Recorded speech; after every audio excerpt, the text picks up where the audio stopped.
মনিরুল ইসলাম মনি ভাই কমেন্ট করেছেন। উনি বলেছেন যে গতকাল যে হানাফিদের সাথে যে বাহাসটা হলো, বলতে এই যে মুফতি রকিবুল ইসলামের সাথে যে বাহাসটা হয়েছে, ওই বাহাসে আমি দেখেছি এসবি শাকিল ভাই গিয়েছে ওইখানে।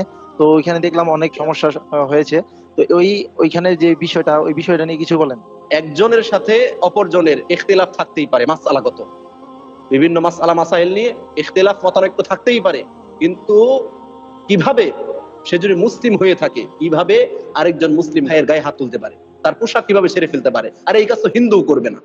হিন্দুদের সাথেও তো আমাদের অনেক ভাইরা বাহাস করে, আমাদের ব্রাদাররা তিনি বিভিন্ন ধর্মের ভাইদের সাথে বাহাস করে থাকেন, খ্রিস্টান ধর্মের লোকদের সাথে বাহাস করেন, হিন্দু ধর্মের লোকদের সাথে বাহাস করেন। কিছুদিন পর পর এই হিন্দু তো এরকম জঘন্য কাজ করে না যে কাজ করেছে এই বেদাতি, এই মুকাল্লিদ। গতকালকের আছে বা ভিডিওতে আপনারা দেখতে পাচ্ছেন যে আমাদের শাকিল ভাইয়ের বা আরো দিনী ভাই যারা ছিল, তাদের গায়ের পোশাকগুলো ছিঁড়ে ফেলা হয়েছে, তাদের ফোনগুলোকে ভেঙে ফেলা হয়েছে, তাদের ফোনের যে ডকুমেন্টগুলি ছিল এগুলো ডিলিট করে দেওয়া হয়েছে। আর এই ভণ্ড, এই জাহেল, এই নেশাখোর মুফতি, সে এখন বিভিন্ন ভিডিওগুলো কাট করে পরপর ছাড়তেছে। আর এর কার্যক্রম দেখে তো আপনারা বুঝতেই পারছেন, ওর চিন্তা ভাবনা একটাই, ওর লক্ষ্য একটাই, যে কোনো মূল্যে ভাইরাল হতে হবে।